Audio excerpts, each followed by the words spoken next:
It's the Sports Kings. He might fall off the wagon in the next 10 minutes.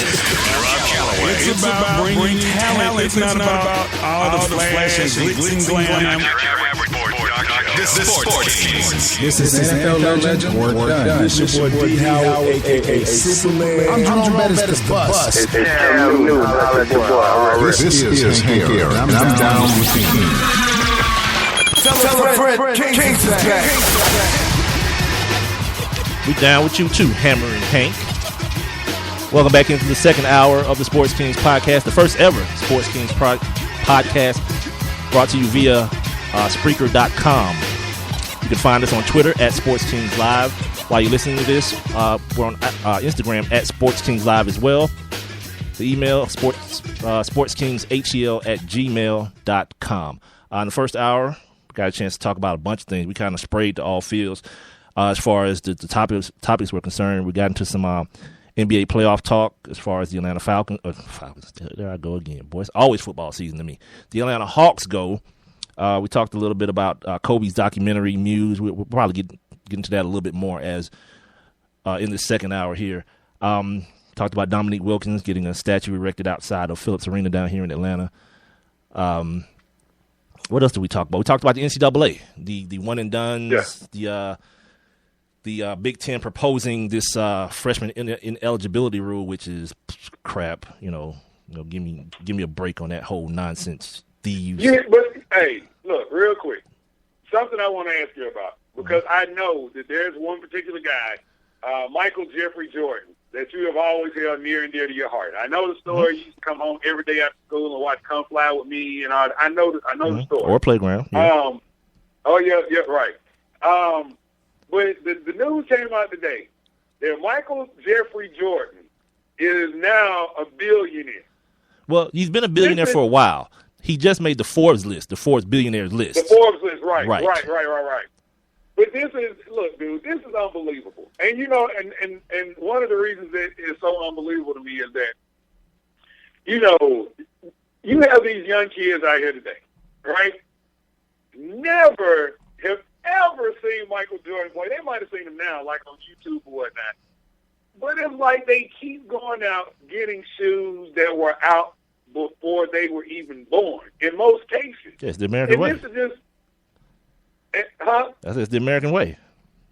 I mean, but this is just unbelievable to me. I mean, it's like this dude. I mean, there's no other shoe.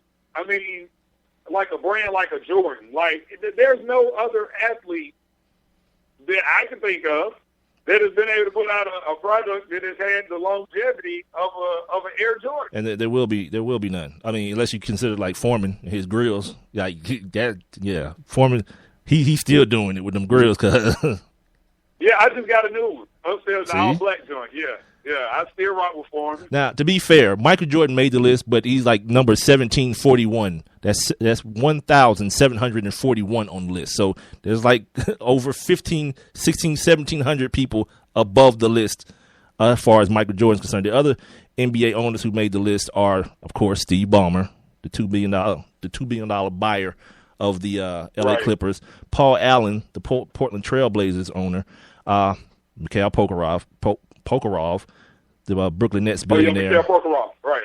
Mickey Arison, the Miami Heat's owner, and Stan Kroenke of the Denver Nuggets. They all made the Forbes list. They all are way above Michael Jordan. Like Kroenke is at 225, Mickey Arison's at 191, Prokhorov's at 68, Paul Allen's at 51, and Ballmer's at 35. So Mike got some work to do.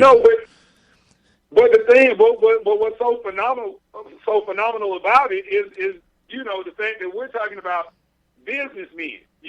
Microsoft, Mikhail Prokhorov with all his businesses overseas or whatever it is that he does over there. You're talking about real business guys. What you think Michael Jordan is? No. He sells $200 sneakers to broke black kids. Yeah, I'm saying he's definitely a businessman, but it's just phenomenal from where he's come from being, from just being a ball player. I mean, and he continues to transcend, if you will. I mean, Magic Johnson is, done similar, but That dude, I mean, that dude is like healthier than I this am. How is that possible? Huh? Magic healthier than me. How is that possible? I know, man. Was that Twitter thing for real? Where they showed the picture of him giving blood? Of course not, dude.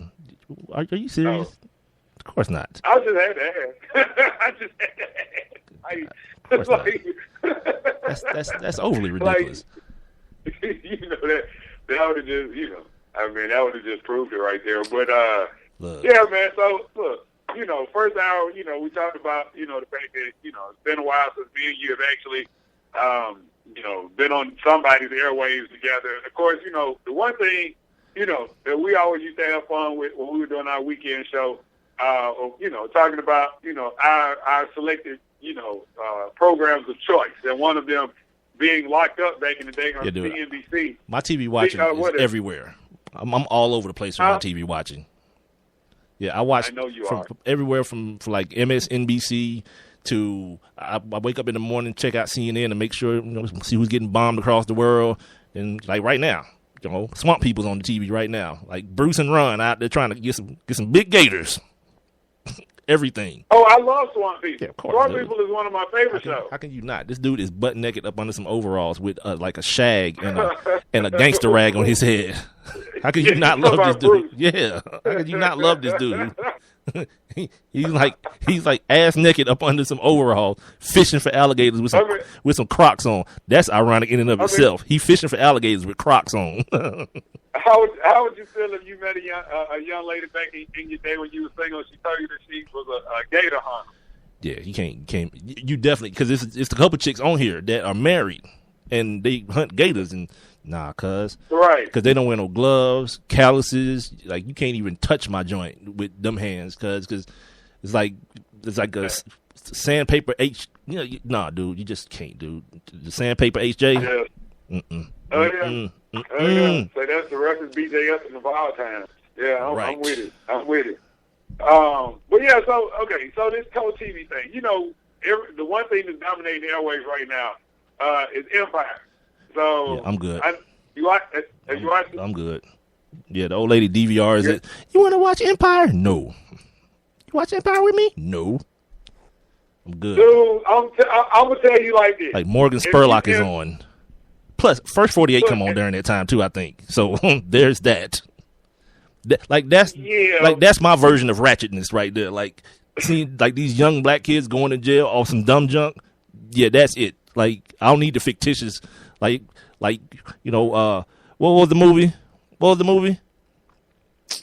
movie with the same people in it. The same people was in the movie. What the what? But It's Hard Out Here for a Pimp. What was that? Hustle and Flow. Oh, yes. I'm not trying to see the sequel to Hustle and Flow every Wednesday. I'm good. But technically, it's not that. I mean, completely different script. But I mean, like I said, if I had to choose, right? Like you say, your lady, you know, DVRs and whatnot. Now, if she, you know, if y'all had, you know, TV time where you had to sit down and watch something with her, and she said either it's gonna be that or Love and Hip Hop, I'm telling you, take Empire down. It's a great show. Either one. Like anything that has love and hip hop or divas of anything, I'm automatically out. I'm good. Like that's some of the most patronizing TV out, and it does so well. You know why? Because black women don't care. They don't care. Yep. Same story. Yeah, he might be saying bitch, but he ain't talking to me. Of course not. Of course not. Yeah, you keep believing that, ma'am. You keep on believing that. Yeah, these bras on TV fighting and hollering at each other, cussing each other out every time you turn around. Dude, I remember before me and my old lady moved in together, I walked in her apartment. What's the one that's down here with Nene? The one that coming down here. Housewives of Atlanta. Right. That's the other thing. Yeah, if it's divas, housewives, or love of anything, I'm good. Now I walked in the house that junk was on. I was like, yep, I'll call you later. I turned right back around and drove back home because I can't deal with it. Like my ratchetness. Oh yeah, like I don't like to watch this stuff. Yeah, it goes to a certain level. Like my music choices, perfectly. Like ratchet music I'm all about that. The more ratchet, the better. Because I've given up on saying I don't like music now because they gonna make you like it. If you listen to the radio, you have to. It's a must. Well, you know what? They're going to play it so many times that eventually you can be like, damn, that's my song. So there's no need in fighting it anymore, Rob. Give up. But in that regard, I'll say this because of what you do, because you do commercial production outside of this sports thing, and so I could give for you why you might need to hear this new music because you might have something that you want to put in your commercial or something like that. But for me, a guy that actually has, I have not a dog in the fight when it comes to staying up on some of this stuff. The best thing that could have ever happened, for me, in my opinion, is now, across the country, you're starting to see these influxes of these old school hip hop stations. So now I can turn it on, and as you like to call me grandpa, I can turn it on, and it sounds like 1996 again, or it sounds like 1997. No, dog, you can't get lost though, dog. You can't get lost. You got a young one you raising up, dog. And I'm still trying. I tweeted this the other day, and nobody responded, but which probably is more of a referendum on me than anything. But yeah, Fleek. Yeah, I'm not sure about. Is Fleek like the new Turned Up? What is Fleek? No, something on Fleek is like how we say something was on point.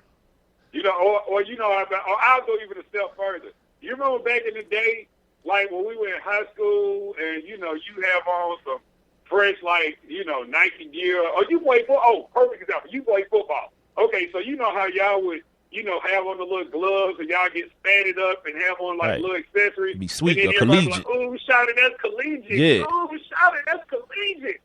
That's basically what on Fleek is. But where does it come from? Like, I understand the context of it, but where does it come from? Like, that's not even a word. I don't know. Fleek. I don't know. Like some young person has to tell me what that is, because I try to stay up, make sure I understand what's being said around me. I want people talking around me. I don't know what they're saying. See, that's my thing. You can't be just having conversation around me. You got a teenager over there. Yeah, true enough. I need to know what's going on. Like Fleek and all that is new. It probably ain't even new, is it? It's probably like a year old. I'm talking about it's new. But whatever. I need to know what's going on. Like I hear on the Nicki Minaj, on the Nicki Minaj record, so she's talking about it. So I'm guessing she's the one that came up with it, like, Drake and the YOLO situation and all that. I'm cool with the music. Here's the thing about music with me. I can appreciate it because it's something that I can't do. I'm not a musician. I've never feigned to be one. So anytime someone puts out something, I can appreciate it for what it is. Like certain things are better than others. Like if I had to listen to like a rapper today, right? I'm a big Drake guy because I believe like lyrics mean something. You know what I mean? Not just a bunch of punchline after punchline after punchline. Right. Like, tell me a story, dude, and make it rhyme. Yeah. Like put it into a rhyme and tell me a story. Like when I'm doing my if I'm working out or something, I got like all like old stuff on my like I got like the Biggie album. Yeah. I got the old Jay-Z albums. I got the old Diplomat albums, like the old DMX albums, like dudes that are telling. I mean, they talking about robbing people, but still, you're telling me stories, but you're making them rhyme. Yeah. But I know how to compartmentalize everything too. Like certain things are they're just there to be ratchet. They got like a strong hook and a thumping bass line, and the words in between don't mean anything. Fine, I'm good. I mean, but I'm just saying they proved that. I mean, like I say, there's no better representation of that. And this is the Sports Case Podcast on Spreaker.com, and we will start back talking sports. Yeah, eventually, but yeah, But, whatever. This is more entertaining for me.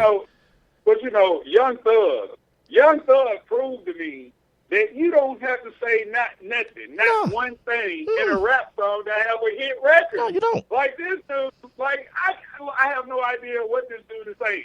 Absolutely no idea. But it's a hit. Yeah, exactly. And you know what? I've resigned myself to the fact that that's cool. It's cool. Eventually, Drake will put out another record. Nicki Minaj will put out, the people who rap for real will put out records, and I like those. But then I have an appreciation from, don't let somebody try me. Whatever. Def Loaf, what's her name? Def Loaf? Yeah, Days Loaf. Whatever.